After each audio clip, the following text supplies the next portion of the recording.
Egaa akkuma argaa jirtanii ijoolleen keenyaan dhugaa dubbachuu fi osoo waan akkana tarroo fi kennuu gootanii baay'ee gaariidha. Yeroo baay'ee nan dubbadha. Dhugaa dubbachuuf ammoo fe'eeyyuu ijoolleen keessattuyyuu aaraa dhuftanii sirriitti of eeggannoo godha. Ashama harka fuunaa dhuftoota kabajamtoota chaanal YouTube jalatti jalatti argamtanii jirra jirtuu bakka jalsanitti nagaan waaqeessiniif haa baay'eetu jecha har'ammoo waa tokko isiniif dhaama. Warreen hin dhageenye ammas irra deebi'eetan hojjechaa jira. Gizee meeqan hojjedhe jechuudha viidiyoo kana. Yaa ta'u malee dhugaa dubbachuu fi waan mucattii takka muudate isinitti himaa. Lammii keenyarra miti lammii Ugaandadha. Yaa ta'u malee kaameraa xixiqqootu jira. Saalooniitti beektanii gara ibsaa keessattuu ibsaa micayyoo irraa eenyuru san ibsaa sanitti xixiqqaattee jirti. Kaameraa san isin agarsiisaa jechuudha. Yeroo kana ishii yeroo baay'ee hin beektu yeroo hunda hin sirbu. Hin sirbiti ishiin Ugaandittiin tun. Ani Ingiliffaanii akkana jedhaan maaliif hojiidhaaf dhufte moo ragaduu dhufte moo waan akkana kana maaliif hojjetta mana keenyatti waan akkanaan hojjetin jedhaan. Inni deerra deebitee waan akkana kana goote yeroo kanatti dhugaa dubbachuuf jim godhanii dabadaban. Maaliif jim godhanii dabadaban Saawud Arabiyaa jirti jechuudha. Yeroo kanatti amma fakkeenyaaf mijattii tannas ishiin beektee yookiin mana hin jirtu ishiin mana hin jirtu jetteetti waan akkana kana micayyoo kanarratti ol baatee akkana gooti. Garuu moosaan osoo ammoo fi eeyyuu si jaallatanii waan akkana kanarratti sin jaallatanii jechuudha. Kanaaf ijoolleen keenya ijoolleen haaraan tasgabbaa waan akkana kana hin hojjetina. Wanna beektan hojjedhaa wanna hin beekne immoo ijoolleen baay'een beektanii aaraa gaafa dhufan ijoolleen addisiinii hojii amma fakkeenyaaf nuyi ittuma cinqannee sammuu keenya cinqinee maal jennee barra waan ta'eef amma fakkeenyaaf gaafa Madaami fudhattu waan akkana kana hin beekta hin beeku. Bakka ani jechuun waan san sirriitti ofii keetiitti dhimmamtee hin hojjedhu jechuun hin jiru. Waan ishiin hojjedhu sin jette hojjechuudha. Akkanatti siidaa jechuudha. Maaliif jalqaba gaafa isheen si fidduu waan san hojjedhu gaafa sin jette kallattii waan hundumaa hojjechuu qabdaa jechuudha. Sii galee hin hojjedhu akkana jechuun hin jiru. Sini gada akka biyya keenya didduun ani kanan hojjedhu hojiinatti baay'ataa waan akkasii hanga dandeechu hojjechuudha. Silaaluudhaaf yeroo sanitti hojiisti baay'isu garuu booda amma si baraa deemutti waan sun sirraa qannasaa deemu. Kanaafuu guutumaan guututti maal jechuu barbaadetanii ijoolleen akkasii yoo jiraattanii mana Madaami deemtanii hojiinatti baay'atee nyaanni hin jiru waan akkasii kan nyaata jechuudha. Amma fakkeenyaaf nyaata irratti rakkoon yeroo baay'ee Saawud Arabiyaa kanatti hin jira. Saawud Arabiyaa qofaa miti asillee hinuma jira. Garuu immoo wanta mana keessa jiru san ofii keetiif isaan siin kennan ofii keetiif dirqama fudhattee nyaachuu qabda. Ofii keetiif hojjetattee wanta nyaachuu qabda akka ta'etti. Nyaanni biyaansi mana keessa hin jiru taanaan yaa'u hin jiru. Okay. Garuu immoo jiraannin ofii keetii hanga ishiin hin nyaatin siin jetta ofii keetii hojjetattee nyaachuun dirqama. Isaan siin kennan qoonqodhaan duunee akkana taane biirootti deebi'u beektanii. Isaan booda gara biyyaatti deebisu. Biiroo keessatti assaqayyamu. Kanaafuu ani immoo maal jechuun barbaade ani immoo dhaamsi ani isiniif qabu maalidha? Ani waan ofii kiyya bira darbeef waan akkasii kana nama mudate waan bira darbee isinillee waan akkanaa kun akkasiin hin mudanne isin jechuu barbaadetan.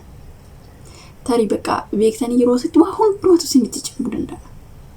Yoo warreen mee waan akkanaa kana bira dabartan cinqii hedduu agartanii warreen bira dabartan ni jirtu jechuudha. Hunduma keenyayyuu nama kaddaamaa taane hundi keenyayyuu gaafa san akka mana maatii keenyatti gammannee nyaata bareedaa nyaannee bakka saatiidhaan waa hunda arganneeti miti. Kun hin jiru. Rakkachaa beela'aa dhoobachaa waan akkasii kana booddee amma keessa bartoon hunduyyuu siif tashaashalaa deema jechuudha. Malee akkuma dhaqxeen yookiin hin beeloftaa akkamittan beela'ee yookiin hin dhoowwattaa akkamittan dhoowwadhee jechuun hin jiru biyya ormaa keessatti ni beektu. Kanaaf kana maal gochuu qabdu guutumaan guututti kana shaffanuudhaaf of dhoksitanii rakkina keessanitti cakkantanii keessaa ba'uu qabdu malee kanan hojjedhu na deebisii achitti na deebisii asitti na deebisii dhuma lakkooftanuu odoo mana lakkooftanii jiin isinirra dabartii jechuudha. Ji'a baay'ee lakkoofsistu kanarraa bakka tokko teechanii hojjetachuu erga hojiidha biyyaa baatan wanta hojjedhu isiniin jette san hojjechuudha. Saree dhiqennaan dhiquu kana miicennaan miicuu wanna isaan isiniin jedhe ajaja hojjechuudha. Biyya keenya san keessattuu saraatanyaa ta'anii hin hojjetuu miti. Kanaaf biyya ormaa keessatti immoo waa hunda danda'anii qorraas ta'ee maalis ta'ee waa hundumaa dandeechee hojjettee bira darbuu qabdaa isiniin jedhaa.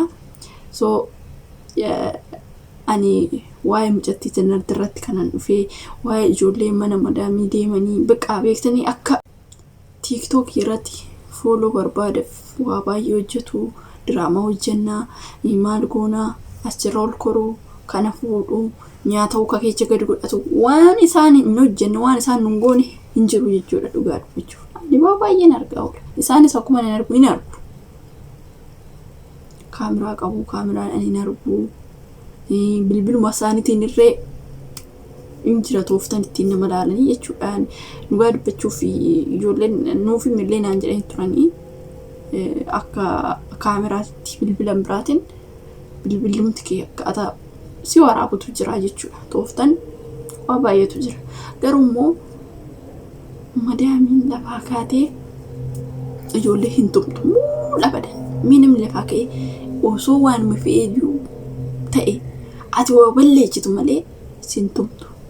Ati waa balleessitu malee sin ajjeestu.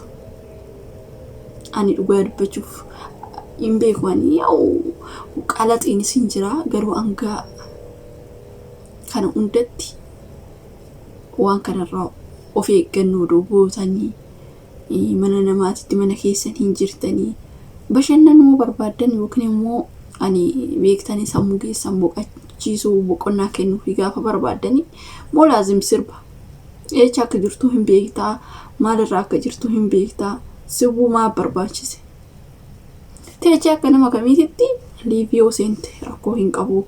Nama wajjin waa soofti rakkoo hin qabu. Kana achirra ol gortee takka nyaata isaanii fuutee as keessa isaan dhiisi anumaayyuu anumtuyyuu hin jaalladhu. Dhugaa dubbachuuf anumti asumtuyyuu hin jaallattu waan akkana kana si biratti baqa waan ati hin jaallanne si biratti hojjette. Kanaaf ijoollee baay'eedha. Keessattuu ijoollee duraa osoo hin taane ijoollee amma dhufaa jiran kan dhugaa dubbachuuf aan baqa waa'ee isaanii waa'ee arabootaa hin beekne sirbuu shinti beeti seenanii ishiin arguu hin dhiistu. Asaniin booda gaafa ishiin barriitti cuftee isaan beelechitee maal jettee akkana nu goote jechuu hin dhiisanii. Hojii isaanii ilaala. Ani booddeedha laalee jedhee baqa dhugaa dubbachuuf. Akkanaan godhina waan akkanaa kanarraa of eeggannoo godha. La sin dhagaan. Kaleessa dhuftee har'aawwan akka mana keessitti mana nama bakka hin beekne deemtee akkana eenyu jechuun baay'ee sheemidha dhugaa dubbachuuf. Anuun salphadha mana kana oggaa kudhan iyyuu teechee akka mana keessatti ilaaltee akkas godhachuun qabdu. Kaleessa dhuftee yoo kanatti mana keessatti eenyu jettee si argitu sheemidha.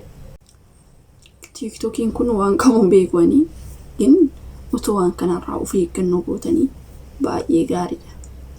Jabaadhaa xiqqaadhaan jedhu. Kaleessa dhuftee har'a baatee shubbisti. Isaan immoo waan kana hin jaallatan ni beektu. Araboota dhiisatu abashaan keenya iyyuu hin jaallatu. Kanaaf osoo dhiistanii akka namni kamiyyuu fayyadamutti miidiyaa fayyadamtanii gaariidha. Lakin angashiin sin taasifdee angashiin baqa isinitti isiniin loltutti waan kana bira ga'uu hin dhaqxanii ture. Garuu immoo wanta sin gochuu qabdan mana namaatitti gadi jettee hojjettee of jijjiiruu wanta ati sammuu kee keessatti yaaddu wanta ati yeroo hunda tokko aaduma biyyumaa ba'uu beeka malee waan dhufeef saniyyuu hin beeku. Kun qaama isaa agarsiifataa kaayyoo biyya baay'isaan dagate jechuudha. Kun immoo baqa baay'ee ulfaata gan haasa'uu irratti baay'ee ulfaata waan hundaaf iyyuu waan akkana kanarraa oduu of eeggannoo goonii mana namaa keessatti mana keessatti akka barbaadde ta'e garuu mana namaa keessatti hojiidhaaf dhufte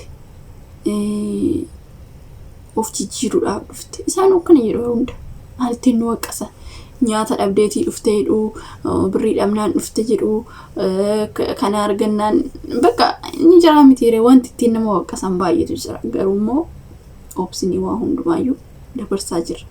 Kanaaf ijoolleen amma dhuftan waliis waan isinirraa eegamne hin hojatinaa eenyumaayyuu dhagaan garuu amma ta'e namoonni dhagaan dhaga'u namoonni dhageenye immoo itti waafuu annaa akkasiniin jedha.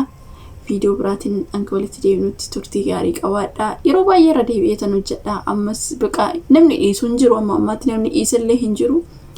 Garuu immoo waan hundaaf iyyuu nagaan naa turaa isiniin jedha video biraatiin anka walitti deebinutti. Bye.